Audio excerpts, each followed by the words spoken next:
So, good evening. I've got a free evening. I'm not actually playing tonight, so I thought I'd actually catch up a little bit with all this pile of stuff that has arrived. And say hello to everybody again, because I have, other than actual play videos, I haven't made a lot of videos recently. So, here's one. My pot of tea here, so I think I'm set up for us to actually go through some stuff. What shall we start with? I think we're going to start with Tales from the Loop. Now, Tales from the Loop is one of the systems I really love playing, and I love running as well, especially running, actually. As a child of the 80s, and actually of the 70s, I remember the 80s, right away from the beginning all the way to the end. So, this is a new collection of mysteries, and it's basically set in Norfolk. Norfolk is not all that far away from where I live, and you can see by the map in here at the beginning, we've got the North Sea over here, so it's on the eastern coast of Great Britain. It's a very rural area, also jokes about people from Norfolk. But you can also see, you can't see it on the end papers, but you will be able to see it in some of the other ones, that you can easily set this wherever else you want. There's some specific stuff, but everything is set up so you can play it in Sweden, in the Swedish setting, or you can play it in Norfolk, or potentially everywhere. The paper is lovely as ever. You've got this thick matte paper. You've got the same layout, the same color schemes. It comes with 1, 2, 3, 4, 5 scenarios in the introduction. I think they can loosely hang together from what I've read so far, but you can also play them individually. And of course, this is trying to be set a little bit in the UK, so things are a bit more specific, if you like. So you've got, for example, here you've got a location, Great Yarmouth Market, which is down by the sea. Let me turn on the music a bit. Oh, by the way, the music, I should mention that. That is from Couch Sessions, RPG, a German streamer and musicians. And they put out a few albums now on, for example, Bandcamp, for free, if you like, and stream safe. But they're always very, very happy if you throw a few euros their way. So, very much like what you normally know, the same graphic style. That looks a bit like an Easter egg hunt, doesn't it here? Same layout, same imagery here. And I very much look forward to trying this one. I need to get back to Tales anyway. So, just to briefly show you here, you have the map for Derbyshire, Boulder City. So Derbyshire is the place is called Derbyshire. It's not actually Derbyshire, it's Norfolk. You've got Boulder City and you've got Sweden here, so you can actually set it wherever you would like. Yeah, so don't feel yourself limited. The whole thing weighs in at about 92 pages. Quality, great. Loved it. Yeah, the only thing is I had to go and chase this a little bit. I don't know what's currently going on with shipping for Free League. In Europe, certainly in the UK, I had 4 books outstanding, the 4 I'm showing you. 2 of them I had to chase because they were weeks late, and apparently, for some reason, my details hadn't made it to GamesQuest, who are the shipping logistics partner. So that's a bit, because it's not the first time it happened, and I've heard it from a few other people as well. Hopefully they've sorted it. The next 2 that were just being released, which we'll come to next, they came fine. So hopefully, touch wood, this is resolved. So, here's from the Loop. Great game. Just listen to that. I mean, I'm not sure whether you can hear that on the microphone, but you just have a really solid feel when you pick this book up. So, that goes back on the shelf. Hopefully, to be played at some time in the near future. Right, as I demolish my shelf. Next one. Look at this one. Vaesen. Lost Mountain Saga. Actually, my light is almost makes it a bit pale, doesn't it? Try to take the color filter out. Nah, doesn't really help much. A bit pale in the color, so apologies for that. It looks better than this. These Lost Mountain Saga. Now, again, I have started to look at it. As I understand it, it actually came from a podcast from a Swede who actually ran a podcast in America with this Lost Mountain Saga, and then they started writing it up, enhancing it a bit, and publishing it. So, same great paper, same great feel. You've got the lovely sort of rough feel on the outside again. I really love that cover. Yeah, not every cover I find is great, but this one is lovely. You've got an introduction, you've got a lovely map, so it's set in the Swedish setting here. And the typical style that we have had before of the character portraits. I think they're just so evocative. I forget the artist's name. Let's see whether I can recognize him. Dan Alkstrand and Christian Granat are doing the layout, but where's the art? It's of course here, being blind. So Johan Egerkrantz, we know and love for his style, but Anton Vitos, I believe, is doing all the NPC portraits. So you've got an introduction, so you can already tell that this sort of hangs together as a story arc. You've got the main players in it, and then it goes through, I think, let me just see, table of content. 1, 2, 3, 4, 5 chapters. And a few handouts at the end. Vaesen at about the same, so it's 90 something, 90 pages. Very much like the other one we just had, with an index at the end, and the style is lovely as well. Yeah, don't know what's going on with the color balance. I've changed webcams, maybe that's what it is. So the color balance is a little bit off. Maybe I should. That will help. A little bit. A bit better. So, one of my favorite illustrations from the whole book. Love it. Now, I don't want to spoil too much, so I'm just going to flick through. Some of these I've seen before, some of the illustrations, but that might just be because I looked through the PDF when I first got it. So, in time for Halloween, this is coming to the shops. I wonder whether this is an Easter egg. Captain Haddock. Is that Captain Haddock? Anyway, I might actually get to play this. So I'm not supposed to read it. You think I can resist? We'll see. I might resist. So, Vaesen, as always, lovely book. Oh, almost put it on the style. The wrong pack. Here to my Vaesen library. Now you can already tell a little bit about a problem with ordering far more stuff than we can ever play. But I have a feeling that if there's any place to meet people who have got the same problem, it's here. So, here's another one. Symbaroum. Yeah? Just catching the light wrongly here. Symbaroum. And Symbaroum is, of course, a long-running game. Started outside of Free League altogether with Jernringen. Jernringen meaning the Iron Ring. And this is the 6th and final episode in the Chronicle of the Throne of Thorns. Now, I've got them all. I read the first half, the first 3, 4, actually the first 4 I read. But I have not played more than the first one. The first one we had good fun to actually finish it. It was really nice to play. It just was getting a bit complicated for the timetable. So, I don't know, nice to see flip-throughs happening. Yes, well, some people love them, some people don't like them. I like them. And I cannot resist, as you know, as you can tell from the videos I've done before. Good to see you again, Twin Bear. So, this one here is bringing to the close this epic saga of the Throne of Thorns, which basically the game was written for. Yeah, so Symbaroum is built around this very campaign, and what happens after this campaign will be very interesting to see. There is talk of a Symbaroum 2nd edition, tidied up maybe sometime at some point, and then moving to a different area on the world map. I'll definitely be watching with interest. I only, when was it?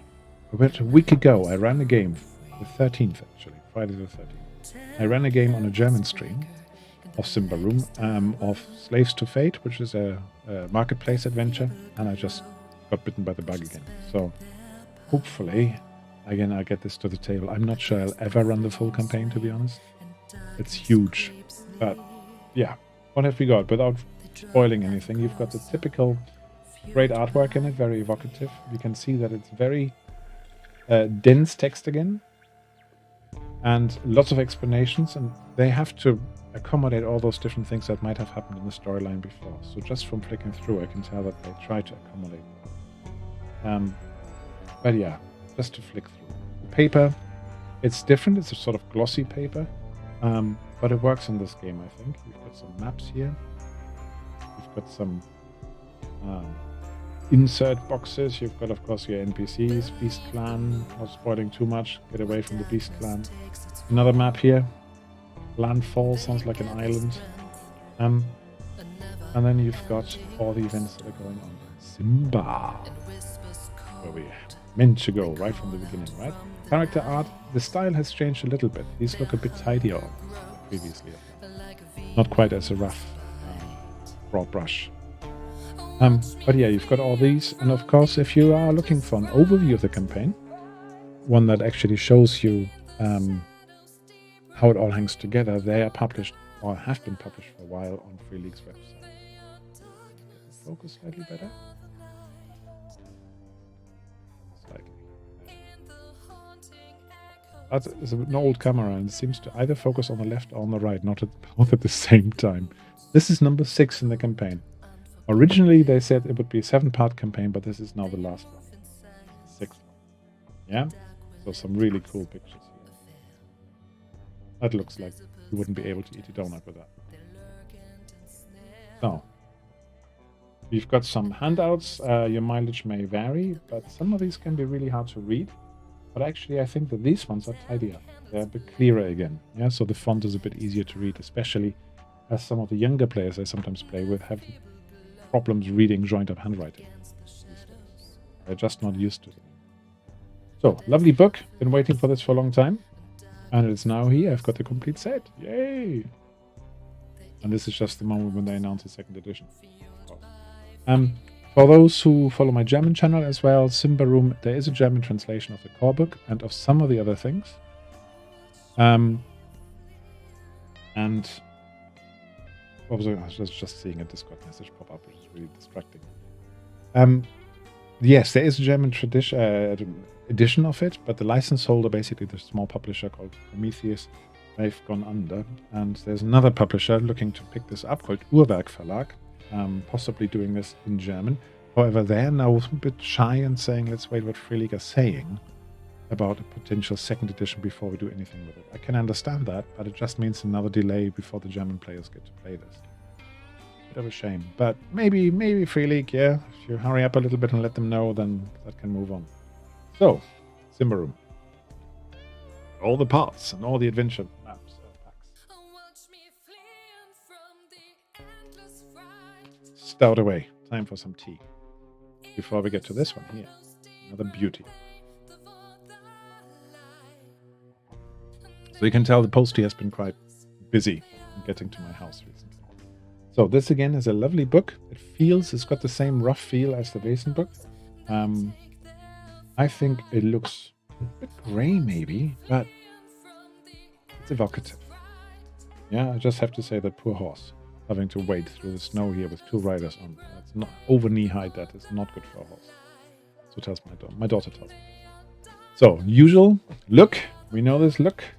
But look at some of the art. I mean, before I go into the art, overview first.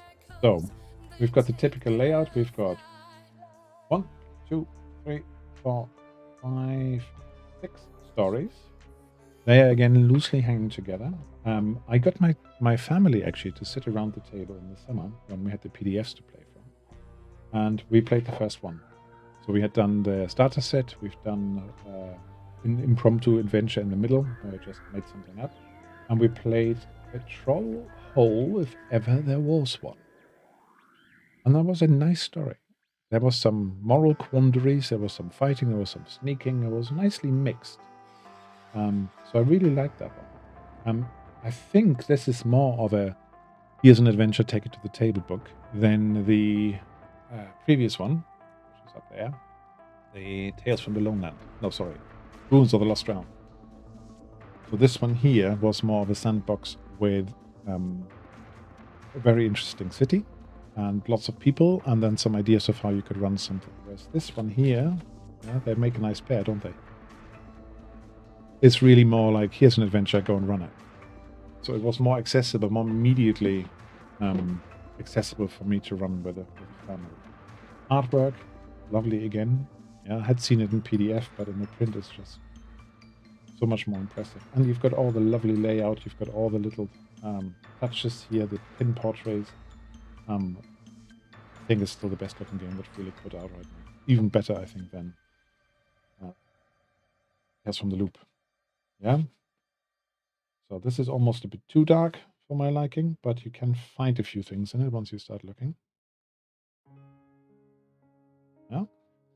Then where's the next one? Just very briefly look at that map. Not very useful for a BTT map, but very evocative again to get you into the mood. Yeah, and the one where you would actually lift it up and turn it around to your players and say, look at this.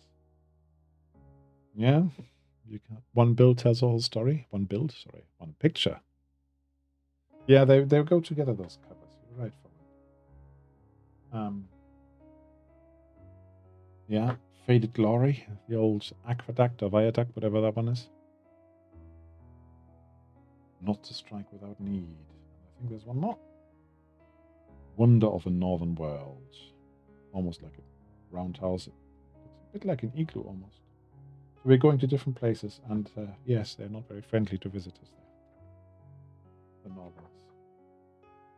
So, one more. The Quest of Amon Gurotos. Yeah. So, this is one to savor. This is not one to just flick through. Yeah, I mean, every page you turn, there's something delightful on it. So, really one. So that's the 4 books I got from Free League over the last week or so. It's a bit annoying that I can't get to Essen, because Essen, for me as a German, of course, would be the main trade fair, but I don't live in Germany, so it's a bit hard. It's easier for me to go to UK Games Expo than to go to Essen. It's really annoying, and this always happens when I have to work. I can't just take a day off to go to Essen for 2 days. This is not what stopped though. I've got a few more things that have arrived. They're just not very Free League-ish. So if you're Free League only and you're offended by anything else you see, you may want to switch off. However, otherwise, I've got some nice books down there, which have landed on my shelf and which I have to do something with. And the next one, I think, is the most likely for me to do something with soon. If you're following the channel a bit, you know that I've been playing an actual play of Conan with a group of friends. Yeah, The Shadow of the Sorcerer, and we're 2/3 through. So it's starting. I'm starting now to, as I get my tea here, see my tea while I'm talking. We are starting to think about what's going to happen next. Yeah, work is always getting in places, in the way, doesn't it? And one of them might be this one. A game that I hadn't actually backed. I specifically hadn't backed because I thought I've got far too many games. I don't want to get into something new. And Cypher, I'm not sure the Cypher system would be very good for me. I tried to play it a couple of times and had a couple of tough rounds, to be honest. Yeah, somebody was running Cypher with the Expanse at a con at some point, and I thought, okay, give that a go. I wanted to have the Expanse anyway, and Cypher system was curious about it, but it really didn't work very well. Because players just didn't have anything to do. So, some players, yeah, it was my role was decent, but everybody else was just boring. Can you see what this is, though? You see it? It's coming at you. Old Gods of Appalachia. What swayed me into actually buying this, I bought it rather than backed it, is my son saying to me, have you listened to this podcast? And I hadn't. So, I was walking around, I took him to uni actually for an intro day. And while he was there for 6 hours, I was walking around Oxford, on the streets of Oxford, listening to the podcast, just back-to-back episodes. And basically, by dinner time, as it was time to pick him back up, I was sitting on my phone ordering the book. I just couldn't resist it. So here's this book. It's a big book. You think Conan is big? Ooh, I can hardly lift this. Look at this. It's 400-something pages. 420, 414, 15, 16, something like this. It's nicely made. The paper is... the cover is great, I think. It looks lovely. You've got this little foil effect here on their logo. It's not the same quality as Free League, but then what is? So you've got a nice end paper here. That's quite thick. But as soon as you get into here, this paper is all glossy and it's a bit thin, or thinner anyway. It's perfectly serviceable. It's just not quite Free League standard. It reminds me a little bit of the Symbaroum paper. It's the same gloss, same rough feel. But some of the artwork is really lovely. Now, Cypher can be a little bit wordy in explaining what it's trying to do. I think people keep telling me Cypher is a really easy system. Yeah, and it's very easy to run, and you don't need to know much. Yeah, same for me, Fallon. I hadn't listened to that podcast, and now I have, and it's great. It's very atmospheric. I'm not sure as a GM I can necessarily do that justice. Certainly with the Appalachian dialect or whatever, I can't be the storyteller in the same dialect. But I love Appalachian music and play some of it. So, but anyway, they can be a bit wordy in explaining it. I've been told it's an easy system to run. But then you start reading it, well, it's only this, and then you have to do this, and on a roll of 16 or 17 or 18 or 19, these extra things happen, and you can ease this, but if you ease this and you have this edge, then it costs a bit less, and I'm a bit overwhelmed, but I'll stick with it. I think I want to run it. Okay. So you've got character creation, you can see character type, 16-page, character descriptor, character focus, goods and currency. We have 100 and something pages. Just for character creation. 100 and something pages. 102 plus whatever goods and currency is. That's a lot of pages, isn't it? Now you can get part of this in what they call a player guide. So you can, they're like just booklets that you can get for your players and you can hand out. Maybe we need all this. Yeah. Because of all the different classes and types and so on. Look at all that. Character type, character descriptors, beholden, brash. Yeah. Cypher says characters are very easy. You've got like something like you have a foolish protector who does the bidding of who serves the green, and that's your character, and that's all you need to know. Well, not quite. You don't need 112 pages. But there's a lot of explanation in here. Serves the green, for example. Who serves the green as a focus? And then you've got different tiers. Yeah, different tiers of characters and what happens when you essentially level up. This is a completely self-contained book. It's got all the rules in it. It's got all the setting information in it. You can use some of the Cypher standard rules system if you want to, but you don't need it. Really don't need it. It's everything in here. Rules of the game then start on page 128. And go on to, if you include things like experience points, and let's not include the GM part yet. That's setting back here. Setting. Kentucky, Pennsylvania. Getting to an alternate Appalachia. Luckily, they early on tell you how it's pronounced. I wish that is it Appalachia? What is it? But now I know. So, up to here. So, rules are from 128 to 178. 50 pages of rules, they're included here. That's not too bad, actually. 50 pages of rules are normally fine. But a lot of the rules are actually explained in the character creation. So, it's 50 and a few. And then we have 180 to 160 roughly. So, it's 80 pages of setting information. Yeah. 6 different settings. They're all around the mountains, so it's different areas and they have different flavors. So some are more industrial, some are more rural, some feature more mining, some other things. So that's useful to get into the mood with it, and not as useful as listening to the podcast, of course. If you have time. How many seasons have I got? Then you have a massive, after the settings, you have a massive part here to the book, which is running the game. So this is GM's advice. And you've got 100 and no, not quite, 80 pages again. 80 pages just for the advice of how to run this. Yeah, the different states, there is a map. Oh, can I dig it out? Now there's a map at the back, but I don't want to get it. There's a map, I think, relatively early on in the setting, which basically tells you, shows you the mountains are in the middle, and they run down like a spine in the northeast, roughly, of the US, and then all the other states boundary it. Yeah, the boundaries. This is just show you that. And I think it's quite clever. They're all connected by being the same mountains, but they have different flavors. They have different things going on in them. So I quite like that. Yes, they're all settings very close to each other, but that makes it good. Now here you can just see it. Now these are the mountains, and they go from Pennsylvania, can't read that. New York State, must be New York State.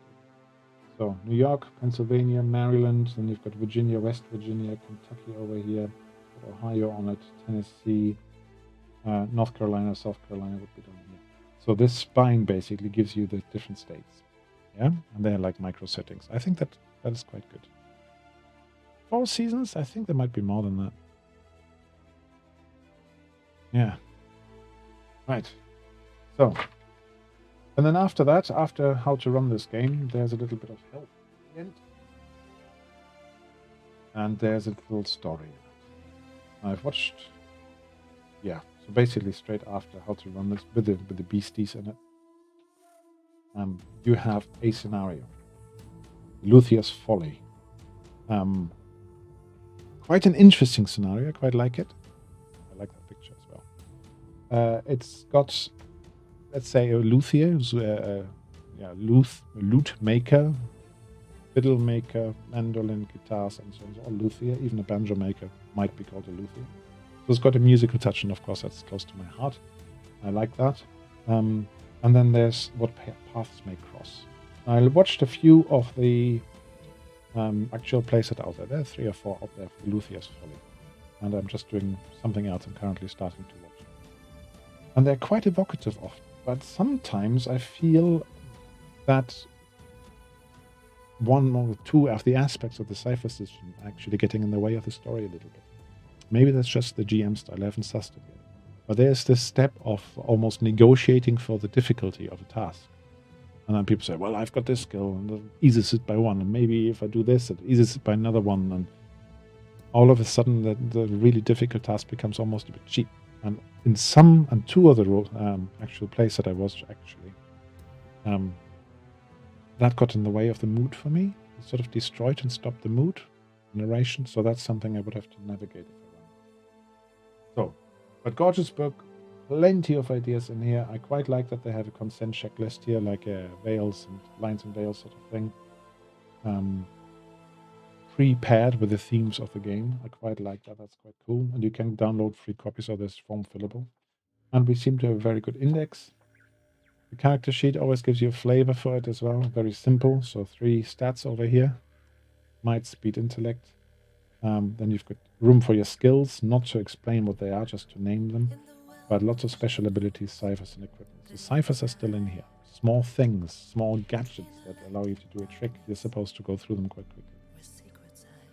And then on the back, you've just got background notes and portraits. Poster in the back. Yeah. So, weighty book. Big book. You feel like you actually got something for your money. And what I'm pleased with to say is I didn't have to order it from the States. Montico Games have got a location in England, in Britain, where they ship from, and that makes it a bit easier. So, getting another one here from my friend in Canada, another message. That goes back on that shelf, and I squeeze it in. Right next to Kona. Yes, I can. 2 more. Unless you have more questions or want to know more. 2 books more, or 2 things more. Again, by Stu Roth. A roleplay of the mythical age of Greece. Now there has been Aegon, I think, another game very much in the same setting. But this one appealed to me. On the one hand, because of the art style. I really like that art style. And the interior is very simple, but I think very clear. Maybe slightly on the small side. But it's a D10 dice pool system. And that appealed to me. Another thing that appealed to me was that part of this is to build your own polis, so your own state, if you like, your own city-state. And you can build that up, so you can hire people, you can build buildings, so it's a bit of a development thing. A bit like maybe Mutant Year Zero does, or Alien Building Better Worlds might do.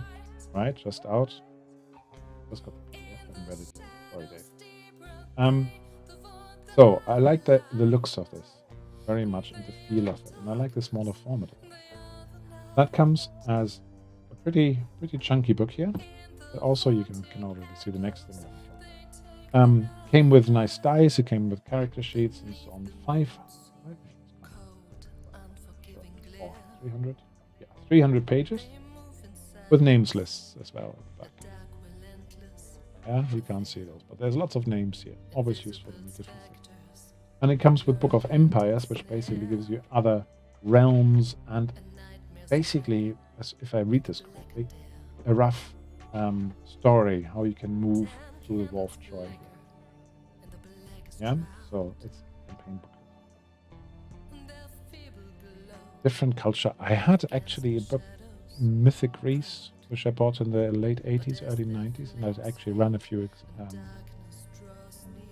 scenarios on that using a completely different rule system that wasn't actually suited for it. But it was really good fun, and I love those old stories. So that's something on my shelf as well. And last but not least, I have been playing in a couple of Star Trek games, Star Trek Adventures. This one here came out. You can get it in 4 different covers, but they're all the same content. So this is Modifius doing, smaller format as well. But it's a solo way of playing Star Trek Adventures. So, solo games, not for everybody. I tried a little bit of Ironforge. I liked it. Starforged, I liked it as well. Iron Sworn, I should say, in Starforged. Did some solo plays of Dragonbane. Really like those. But the nice thing on here is, again, self-contained. You don't need the other rulebook. It manages for me to distill the themes of Star Trek Adventures better and explain them better of how to actually make them into scenario than all those books I've got up there of the big Star Trek Adventures. So even if you're not necessarily running it solo, I think this as a companion book is really good. It gives you plenty of ideas out of focus again.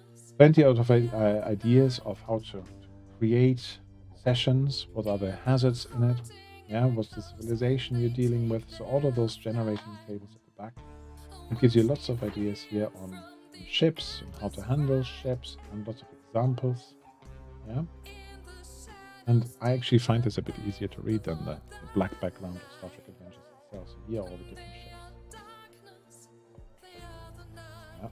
So lots of things for the fan to get into, the fanboy. Star Trek nerds. I'm reasonably familiar with Star Trek. I've watched basically everything. I played a few games. I played some online games with it. But I'm nowhere near a real Star Trek fanatic. And I know that. I appreciate it. But this, I think, gives you a really, really good overview. Yeah, and a structured way of approaching this as a scenario builder. And I think that could be useful. Currently, I'm playing in a first officer in a German Star Trek Adventures game, which we have to schedule again. Not sure how much longer it will last, but we had 4 or 5 sessions so far, so really good. So, plenty of books. You can imagine why I needed some new bookcases recently. Question is, yeah, sorry, I hadn't seen that question. Conan, it's the same company, Modifius, who published the Conan game. The 2D20 rule system is at the basis of this as well. But Conan, of course, they lost the license for this. I think it went back to, what are they called? Monumental, I think. So there might be another Conan game coming out soon. I don't think I need another one. 2D20 is decent. Rule system is quite entertaining to play. But yeah. And they also, this company, while I'm just thinking of it, also did John Carter of Mars, Dune, what's the latest one called? Dreams and Machines, which actually sounds really interesting. A bit like Horizon Forbidden West as a role-playing game. Yeah, they did lots of stuff. And sometimes they publish role-playing games which are not 2D20 for other publishers. They also published which I've got up there somewhere, Dishonored 2 role-playing game, which I started reading into, but not enough to actually be able to explain it. So they lost the rights for a little while, yes. So yes, but well, they have so much stuff. You could actually pick up the PDFs for all of the Conan stuff from Modiphius so cheaply. It was amazing. You got really, really good deals. I actually got all the card packs as well. But when I was at the UK Games Expo, they were in the final weeks of having the license. I went to the Modiphius stall to see whether I wanted to pick up some more hardcover books, but they were not even discounted. They were still full price. So anyway, yeah, you go to your meeting, Twin Bear, but I hope that gives you a little bit of an overview of what's currently on my bookcase. Even though the color balance of that camera is not very good. These look warm and nice and amber colored. And if you are interested in hearing more about any of these, or you say, you know what, I've played this, here's a bit of an opinion on it, then please leave me a comment once this is on YouTube. If you're interested in seeing something of this played, I think the most likely I'm going to go for is Old Gods as the next game. So tune into when that comes on Twitch. Come and join our streams, or when we play Conan again in about 2 weeks and a bit time. Do join us. I enjoy that when we have a few spectators. And when it's on YouTube, of course, yeah, give us a like, give us a sub, give us a thumbs up, and leave a comment. It really makes a big difference. So I think I've babbled on enough. How long have I been babbling? 40 minutes. Yeah, I think that's enough for now. Plenty more if you wanted to look at the new arrivals on my hard drive. There's lots of stuff on there as well. For example, Solemn Veil, which I know that one of my players for Conan is really hot on right now. So hopefully he'll run it for us. Yeah, there's some German stuff coming as well. So if you're interested in that, let me know. Anyway, enough waffling. Goodbye, everybody, and thanks for keeping me the company, especially our Twin Bear here. See you soon.